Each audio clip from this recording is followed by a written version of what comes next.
สถานที่ท่องเที่ยวสวนบดาเผาซึ่งเป็นอีกหนึ่งแหล่งท่องเที่ยวที่สวยงามในนครหลวงจันทร์ไปติดตามกันได้ในคอลัมน์วัฒนธรรมและการท่องเที่ยว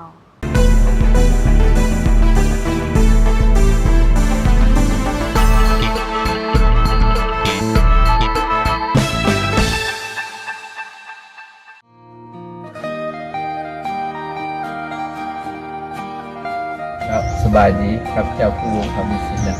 เจ้าของทางขบวนเกี่ยวกับเรื่องบรรดาเขาปี2026เนี่ยเขายังมีแผนหลายอย่างนะสำหรับปรับปรุงให้มันอยู่ทั้งด้านโดยเฉพาะอยู่ทั้งด้านให้มันงามที่สุดเพื่อให้มันเป็นด่านเที่ยวที่สุดก็คือพวกเขาจะปรับปรุงหรือบรรดาสุดอยู่บนทางยืนที่นี่ให้มันเป็น1มันจะเป็นอาหาร2มันจะพอมาเป็นพิพิธภัณฑ์ของบรรดาเขาส่วนที่3ก็คือเป็นจุดไฮไลท์คือให้คนมาถ่ายรูป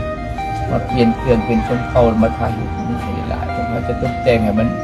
สวยๆงดงามและใครมาต้องมาแวะมาถ่ายรูปที่นี่มันได้อันนี้ที่บอกเขาจะจัดแจงอันนี้ให้งามๆพร้อมนั้นพวกเขาจะเห็นเนาะตลาดน้ำเนาะตลาดน้ำที่เบื้องนั้น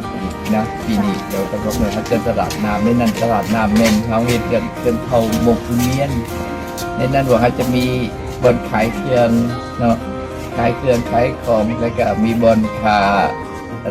ยอาหารเนาะที่อาหารต่างๆขายเครื่องดื่มมีอาหารก็ว่าเวลานั้นคนจะขายเฮือดินเดแล้วก็ไปขายเครื่องขายของเดแล้วก็เฮ็ดให้มีบรรยากาศเนาะในพร้อมนั้นก็มีบนนั่งพักผ่อนอาจจะมีบนนวดบนอย่างต่างๆเลยบนเปลี่ยนเครื่องเพื่อที่ขายน้ำวิวต่างๆอาจจะเห็นเป็นมุมนั้นเป็นมุมที่ว่าให้คนมาพักผ่อนถ่ายรูปงามๆ